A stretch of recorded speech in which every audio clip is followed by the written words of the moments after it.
Namaste and hi friends, Parvati here with Visionary Veda, bringing you your Vedic Astrology New Moon Report for this March 31st / April 1st, 2022.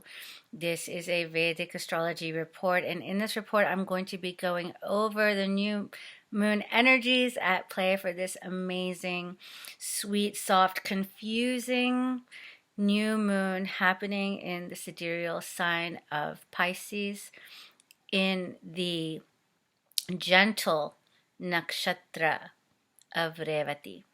In this report, I am primarily going to cover the new moon, but I'm also going to touch a little bit on all the other planetary energies that are gearing up to change this month, in the month of April. The month of April is going to be power packed with shifts and changes, some of which might be a little bit difficult to keep up with. So I'm going to do a whole other forecast for the month of April that I will most likely post tomorrow, and then I'll go back on this video and I'll put a link below so that you guys can watch that video as well. In fact, it's probably the most important video that I suggest and really encourage you guys to watch and know, so you know what's coming up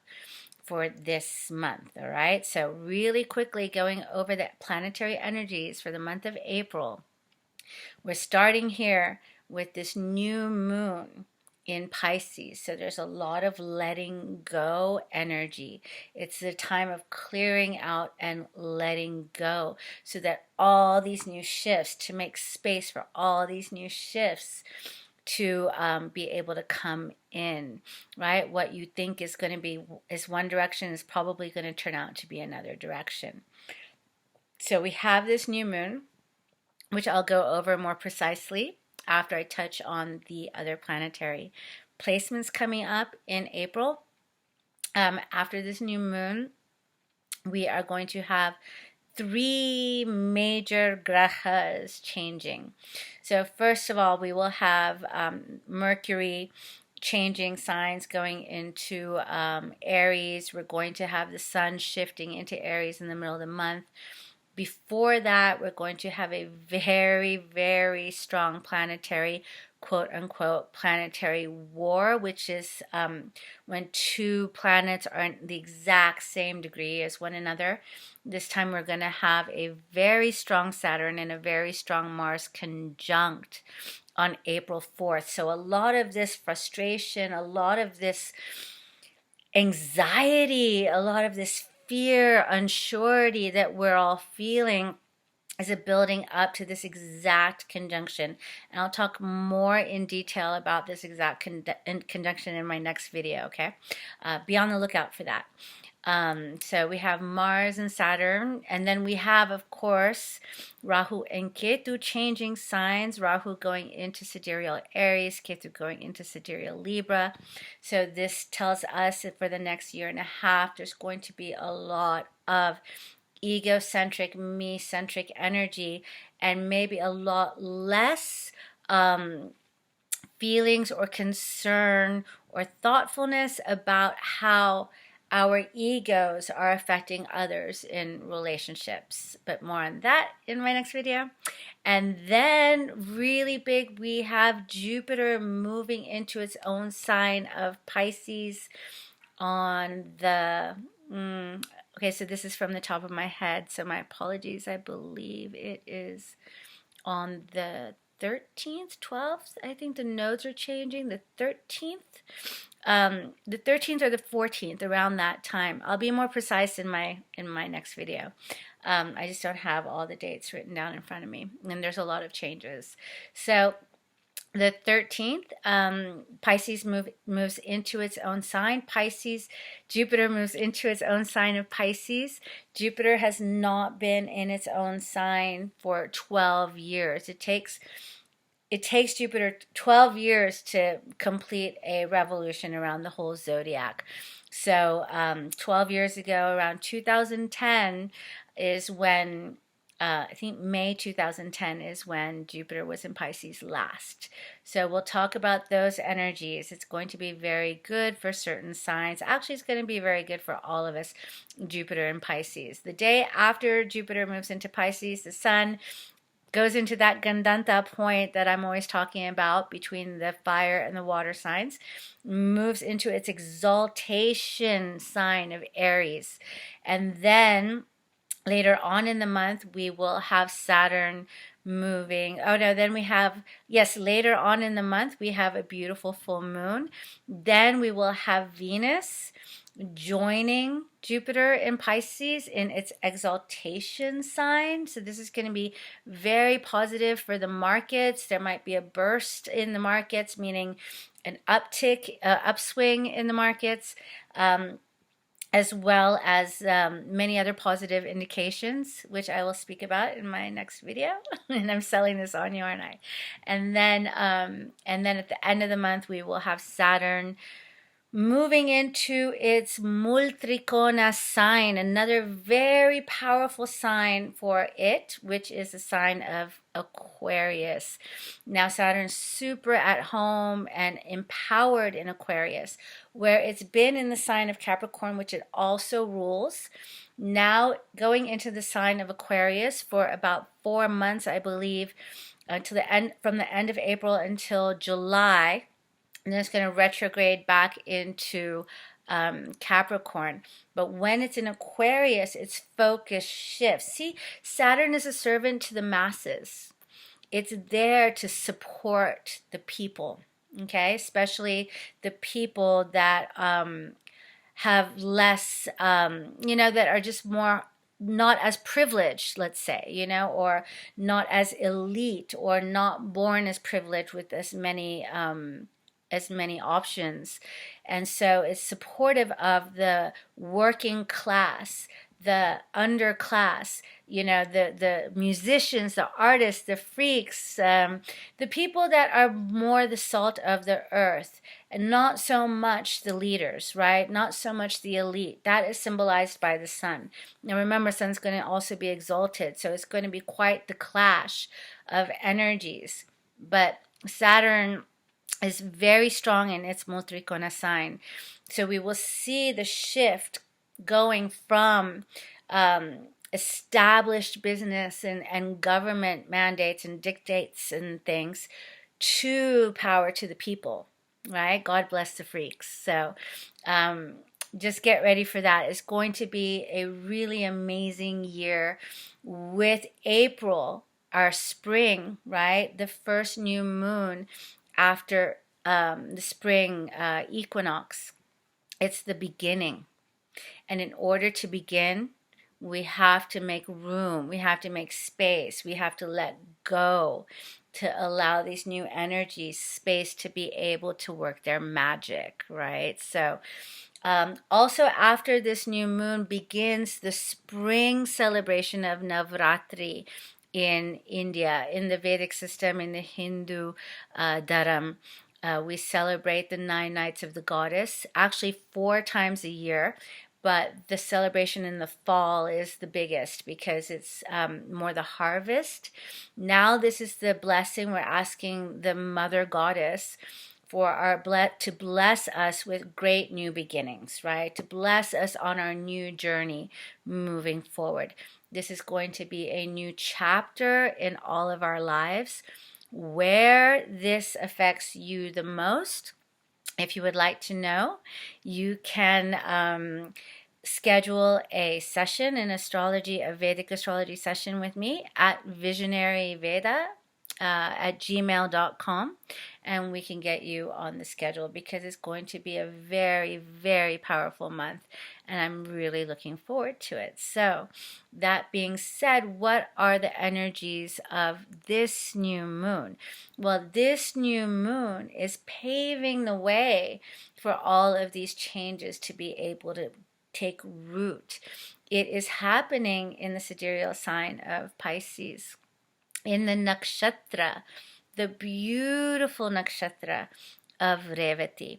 Revati nakshatra is the last of the 27 zodiac, 27 nakshatras in the zodiac. And its deity is known by Pushan. And Pushan is symbolized by a gentle and kind shepherd that is leading his flock back home.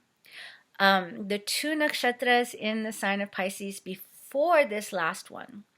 And for those of you who don't know what a nakshatra is, the nakshatras are the 27 fixed stars in the sky that is associated very closely with the zodiac signs themselves.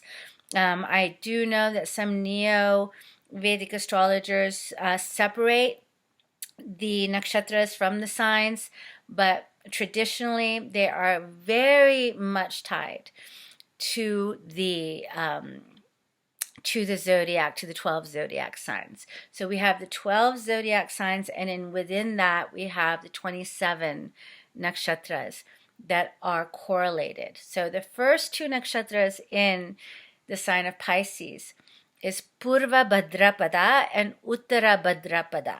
Purva means former and Uttara means latter, right? So Purva Bhadrapada and Uttara Bhadrapada are the nakshatras, or the stars, that are symbolized by a funeral cot. So as we enter into the last sign of Pisces, it's a time of resting in a way where we're taking our final rest. We've gone through the entire zodiac, from the birth in Aries through the growth all the way through our parental upbringing, our relationships, our work in the world, our friends, our Dharma, and now we're in Pisces, and it's a time to let go. You know, when you see that picture of Lord Vishnu in the ocean, the cosmic ocean, just resting on Sheshanaga, you know, the beautiful Vasuki, is it Vasuki or Sheshanaga? Oh my gosh, I think it's Sheshanaga, the beautiful multi-headed snake that he lies on as a bed.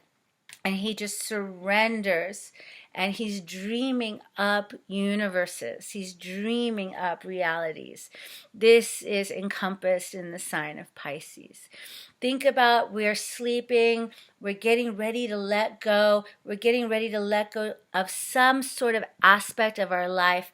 It's a sort of a death, not of ourselves, but some part of our lives that we need to let go of, in the safety, under the guidance of Revati, under the guidance of Pushan, the deity Pushan, who's going to lead us home. You know, just like we've been in a deep sleep, we're having all these crazy dreams, or wonderful dreams, or prophetic dreams, or lucid dreams, and someone's trying to wake us up, right? Like before we wake up. And before we wake up, we're in this space of neither here nor there, but we're very open and connected to higher and more subtle dimensions. This is sort of the energy that we should have been feeling for the last several days. There's a lot of confusion in the sign of Pisces, right? You have one fish going one way, another fish going another way. And it's sort of hard with all these other planetary energies at play to be able to be clear, to be able to be decisive, to be able to take a confident action forward. And those of you who have a little bit of insight into what has been going on with me personally, you're probably laughing at this because you know how indecisive and how confused I've been. But the good news is that this new moon is taking place in a certain degree of Pisces, of Revati, which in its Navamsha sign falls in Sagittarius.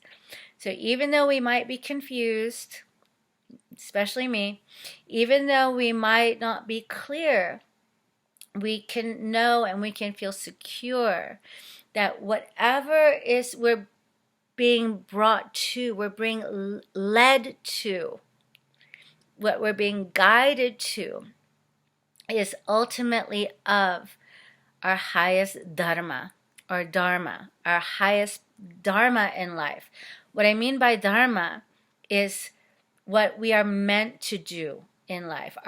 Not only our purpose, it's sort of hard to define, but our duty, our karmic duty. It's what life brings you so that you can deal with it, even though it might be scary, even though you might feel overwhelmed by it, and still excited by the possibilities, but that unknown that we're being gently led to is ultimately going to be for our highest and best, for our growth when we move forward with this month of April. So I hope that's been helpful for those of you who have been confused and a little bit unsure of yourselves and just feeling the pressure. The planetary pressures are really thick right now. Those of you who are feeling these pressures of insecurity, unsurety, afraid to let go, feeling like you want to stay, you just want to stay in your bed for a little bit longer and continue to dream a little bit longer, and afraid to let go of that comfort zone, right? Don't worry, it's safe to let go. You're divinely protected and guided and led. So enjoy this beautiful, potent new moon. It's a great new moon to start any kind of cleansing ritual. Oh, and as a matter of fact, I wanted to recommend, I saw today one of the channels I subscribe to is the amazing Vedic astrologer, the Pundits Narasimha Rao. Narasimha Rao. R-A-O. And he has a website where he teaches how to do very simple yet powerful either fire rituals, which he calls homas, or which we call homas, or water rituals, which we call tarpanas. And since this is a new moon in the sign of Pisces, which is symbolized by the deep, vast ocean, the water ritual, or the tarpana, is super powerful to do for this new moon night. And it doesn't take a long time at all. It's just setting the stage, setting one's attention, and offering cleansing water to the deities, to the ancestors, and to the rishis and the sages. And it's beautiful. And so I will try to include a link to that video below so that those of you who are interested can do this little water ritual of cleansing, of purification, of gratitude, and giving your ablutions too. Am I making up words here? Sorry. It's been an intense few days, but anyway, I digress. Giving honoring our ancestors, sages, guides, and the universe and the celestial beings that are always there with us. So thank you again. I'm wishing you all a very happy full new moon in Pisces. Sorry, my video today has not been the most fluid, but thank you for sticking with me. If you'd like a reading with me, you can contact me on the email below, visionaryveda@gmail.com. It's a great new moon to do a spring cleaning, to start a spring cleaning. We could start to invoke the goddess starting tomorrow, April 2nd, April 1st or 2nd, I think it's the 2nd, that Navratri starts on the waxing phase of the moon to bring us abundance and joy and bless us on this new path as we move forward. Stay tuned for my April video. It's going to be chock full of information, very important information, and I will leave it at that. Enjoy the life, my friends. It's a blessing and an honor to be your Vedic astrologer. And if you like this video, share, subscribe, like, and all that good stuff. And I'll see you in the next video. Thank you so much. Bye-bye.